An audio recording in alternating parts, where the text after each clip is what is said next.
예, 안녕하세요. 반갑습니다. 네, 주영도 파트너입니다. 반갑습니다. 자, 오늘은 시황 얘기를 짤막하게 좀 해드리도록 하겠습니다. 자, 일단은 뭐 미국의 6월달 CPI가 예상치를 좀 하회하는, 좀 유의미하게 좀 발표를 했죠. 예. 그리고 그에 따라서 국제 수익률도 하락을 했고요. 달러 약시도 약세를 보여줬습니다. 그럼에도 불구하고 저금리가 진행이 된다라고 하게 되면 성장주가 올라가는 게 사실은 공식이었거든요.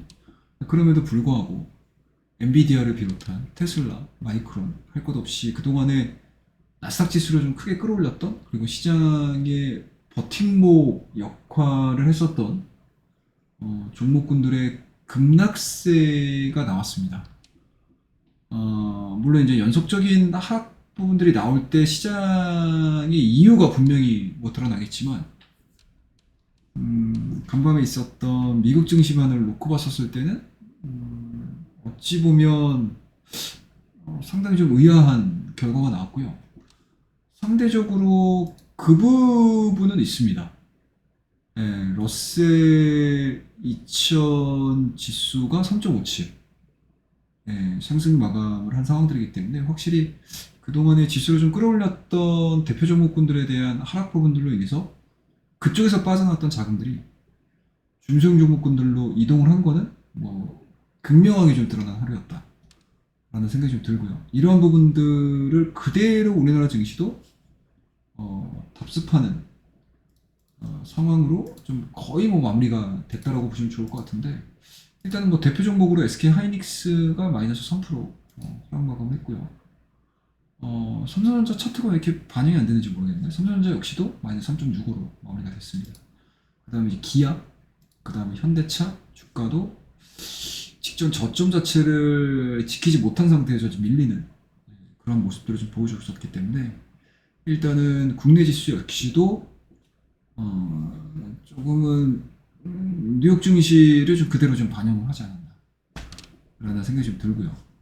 다만 이제 좀 특징적인 종목군들을 좀 보자라고 하게 되면, 일단은 뭐 두산주들이 상당히 좀 좋았어요 오늘. 그죠? 예, 두산주들이 상당히 좀 좋았었는데, 일단은 뭐 결과론적으로 놓고 보게 되면은 두산은 좀 빠졌습니다. 고가 출발은 플러스 9.1에서 출발을 했지만 저가가 마이너스 8.5%, 최종적으로 종가는 마이너스 1.9로 끝났습니다. 굉장히 좀 큰 폭의 변동폭을 보여준 상황들이기 때문에 확실히 시장에서 평가하는 부분들이 약간은 좀 뭔가 기대하는 부분들도 있고, 도대체 이게 뭐야? 라고 생각하는 부분도 좀 있습니다. 일단은 로보틱스의 지주에서 빠져나오는 돈을 집어넣기보다는 밥켓이 벌어오는 돈으로 직접 충당하겠다라는 계획인 것 같아요. 그래서 오늘 두산바켓도 일단 뭐 크게 변동성을 좀 보여줬고요. 결론적으로 5%대 상승 마감을 했습니다. 그 다음에 두산 로보틱스가 거의 뭐 상한가에 근접을 하는 흐름들로 좀 마무리가 됐고요. 확실히 두산 로보틱스가 좀 수혜를 입는다라고 보는 거죠, 시장에서는. 그래서 이 부분들이 과연 연속적인 상승 흐름들을 좀 보여줄 수 있을지 좀 체크를 좀 해봐야 될 것 같고, 뭐 두산 에너빌리티 입장에서는 이게 계획이 된 거예요. 이게 이제 좀 피해를 많이 보는 기업이 두산 에너빌리티죠. 그러니까 이게 두산 바켓이 두산 에너빌리티 자회사거든요. 그래서 그러니까 두산 바켓이 뺏겼기 때문에 이 두산 에너빌리티의 영업이익 부분에 들어갔었거든요. 근데 그게 이제 두산 바켓이 빠져나가 버리니까 두산 에너빌리티의 영업이익은 감소가 이제 확정이 됐습니다. 뭐 그에 따라서 뭐 올라갔던 종목군들 두산 그룹주 내에서도 있기는 했지만, 또 반대되는 그림들을 그려주고 있는 종목이 바로 두산 에너빌리티다. 그나마 다행스럽게 큰 폭의 하락세가 좀 나오기보다는 여전히 뭐 체코 원전에 대한 수주 기대감들 여전히 있는 상황들이 있고, 그리고 오늘 종가상으로 2,900원이니까 이게 주식 매수 청구권 가격이 2,800원, 2,890원인 걸로 알고 있거든요. 그래서 그 가격대까지는 일단은 방어가 좀 들어왔습니다. 이 부분도 좀 체크를 좀 하셔야 될 것 같고요. 그리고 좀 특징적으로 좀 올라갔던 종목군들은 여전히 반도체는 꺾이긴 했지만 바이오 종목들은 굉장히 좀 강해요.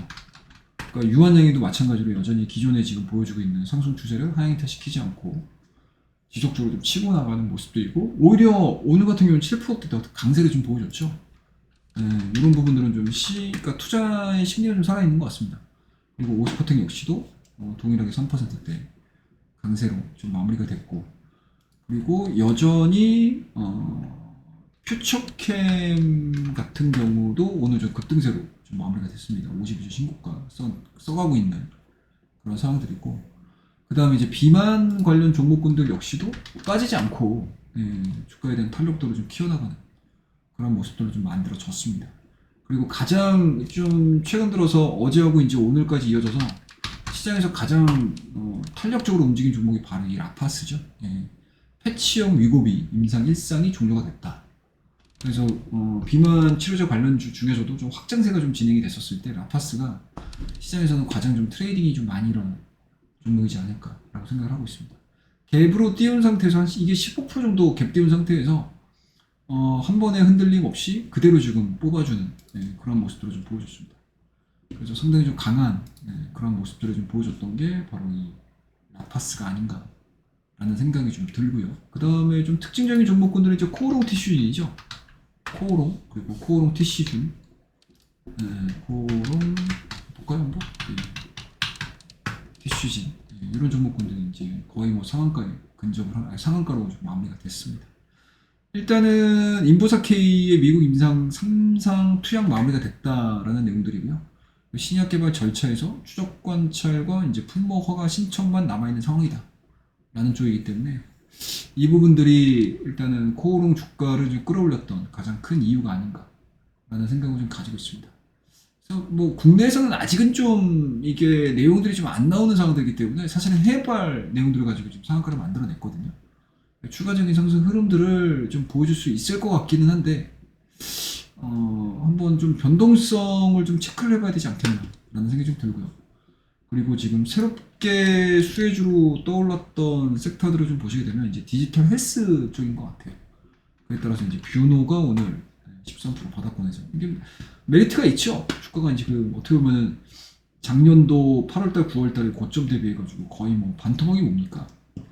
한 3분의 2 토막이 난 거니까 확실히 가격적인 메리트가 있는 상태에서 금리 인하에 대한 기대감들이 좀 반영이 되다 보니까 이런 종목군들이 오늘 디지털 헬스, 그러니까 의료 AI죠, 의료 AI 이런 이제 종목군들에 대한 강세 흐름들이 상당히 좀 강했었던 것 같아요. 신테카 바이오, 그다음에 루닛도 오랜만에 한 5% 가깝게 상승을 하는 그러한 양상들을 좀 끝났고, 이런 것들 흐름들을 좀 보시게 되면 뭐 고점 자체가 여전히 높아요.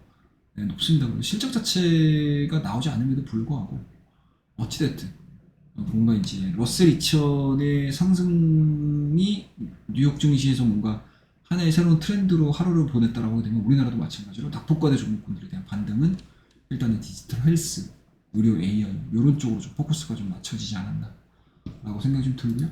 그 다음에 또 금리 인하에 대한 수혜주로 부각이 됐던 것들이 이제 건설주들인 것 같아요. 현대산업개발 이런 종목군들이 오늘 바닥권에서 한 4%, 5% 가깝게 상승을 하는 모습이었고, 그 다음에 가구 이제 건자재죠, 건자재. 현대리 이바트 이런 종목군들도 약간 좀 테마성으로 좀 올라오는 모습으로 마무리가 됐고, 한샘 역시도 오늘 바닥권에서 좀 튀어 올라오는 그런 모습들을 좀 보여줬습니다. 그리고 좀 의미 있게 또 올라왔던 종목이 이제 코웨이예요, 코웨이. 코웨이가 또 올라왔습니다. 그래서 금리 하락에 따라서 이제 렌탈 산업에 대한 이자 비용이 감소가 될 수 있지 않을까라는 스토리가 이어지면서 이 코웨이도 좀 올라갔고요. 조금 좀 아쉬웠던 부분들은 아무래도 이제 테슬라와 관련해서 하락세가 좀 짙었던 종목군들이 그동안에 라이다 관련해서 올라왔던 이런 이제 라이콘 같은 경우 이제 개파락하는 그런 모습들을 좀 보여줬습니다. 이런 부분들이 좀 특징적이었고, 그 다음에 최근에 보여줬던 SO, S랩 이것도 이제 라이다 관련주거든요. 그래서 좋은 흐름들을 좀 보여주다가 확실히 뭔가 이제 모멘텀들이 사라지다 보니까 이 종목도 마찬가지로 오늘 좀 마이너스 7%대 하락세로 좀 마무리가 되지 않았나 라고 생각을 하고 있습니다. 그 다음에 뭐 개별적으로 좀 볼 수 있었던 부분들은 이제 로봇 쪽에서 이제 대동기어 정도? 이게 오늘 좀 아침에 좀 급등을 하더라고요. 이런 부분들도 좀 의미 있게 좀 올라왔고, 그 다음에 휴림 로봇? 그러니까 로봇주들도 이게 두산 로보틱스가 올라와서 로봇치가 좋습니다. 이 개념은 아닌 것 같고요. 최근에 로봇에 대한 기대치들이 상당히 좀 많아지는 것은 맞아요. 그러니까 삼성 역시도 반도체 생산 라인에 로봇을 좀 투입을 시키고 있는 그런 상황들이고, 또 어찌됐든 그러니까 두산 그룹 내에서 두산 로보틱스에 뭔가 힘을 준다라는 거는 앞으로 로봇 산업에 대해서 뭔가 포커스를 좀 가져가지 않겠나 라는 것들에 대한 기대감도 있을 수 있고요. 그리고 뭐 최근 들어서 뭐 여러 가지 뭐 관련된 내용들이 상당히 좀 많이 나오긴 해요. 예. 테슬라의 뭐 옵티머스라든지, 그리고 모건 스탠리 같은 경우도 마찬가지로 주요 대기업들이 적극적인 투자와 개발을 진행하고 있는 섹터가 또 로봇 섹터가 될 수도 있다. 그리고 어찌됐든 오늘 금리 인하에 대한 기대감들이 반영이 됐다고 하게 되면 생각보다 되게 많이 쉬었거든요. 레인보우 로보틱스를 볼까? 이게 어찌됐든 대장이면 대장이라고 할 수 있기 때문에 얘들도 보시게 되면 올해 상반기 내내 지금 힘들었던 구간들을 좀 보여줬기 때문에 주가에 대한 탄력도가 그렇게 높지 않았던 얘기죠. 이런 것들도 좀 부각이 지금 되는 그런 모습들로 좀 마무리가 됐습니다. 그래서 오늘 하루를 시장을 보셨을 때 상당히 좀 쉽지 않았던 장이었던 것 같습니다. 뭐 올라갈 때는 뭐 그렇게까지 화려하게 우리나라 증시가 따라가는 그런 모습들은 아니었는데, 하락할 때는 그 하락하는 그 모든 것들을 100%다 수용을 하면서 반영을 하면서 끌어내리는 그런 국장의 특징을 또 보여준 게 아닌가 라는 생각이 좀 들고요. 뭐 그 안에서 또 움직이는 종목군들은 여전히 살아 있습니다. 제약바이오 종목군들. 뭐 이 종목뿐만 아니고 전체적으로 제약바이오 종목군들에 대한 흐름들이 상당히 좀 좋아지는 거는 맞는 것 같고요. 그리고 일부 뭔가 이제 모멘텀이 생기는 종목군들의 수급이 들어가면서 빠르게 조금 뭔가 트레이딩이 좀 이루어지는 그런 특징들을 좀 많이 보여줬던 게 오늘장이었던 것 같습니다. 그래서 한 주 흐름들이 나쁘진 않았는데 오늘 7월 10일 금요일장을 보내면서 다음 주는 도대체 시장이 어떻게 되나 예, 뭔가 이제 고민을 가지면서 좀 끝나는 금요일 장이었다라고 저는 개인적으로 생각을 하고 있습니다. 그래서 상당히 좀 뭐 트레이딩을 통해서 오늘 뭐 주도 종목들을 잡아가지고 트레이딩을 하신 분들 같은 경우는 재밌게 매매를 하실 수는 있으셨겠지만, 그래도 대부분의 우리 개인 투자자분들께서는 이제 포트폴리오를 꾸려가고 있는 상황에서 갑작스럽게 또 시장의 성격 자체가 또 바뀌어버리게 되면 굉장히 필요하거든요. 그래서 확실히 언제나 주식은 리스크 관리와 포트폴리오 관리가 좀 병행이 돼야 된다는 거 말씀을 드리면서, 오늘 7월 12일 1일 시황 마감은 이 정도에서 마무리를 하고요. 다음 시간에 더 좋은 콘텐츠와 내용들을 가지고 여러분들께 인사를 드리도록 하겠습니다. 자, 그러면은 오늘 내용은 여기까지 마무리하고요. 다음 시간에 뵙도록 하겠습니다. 오늘 내용이 좀 어느 정도 정리가 되셨다면 구독과 좋아요, 알림 설정 부탁드리도록 하겠습니다. 감사합니다.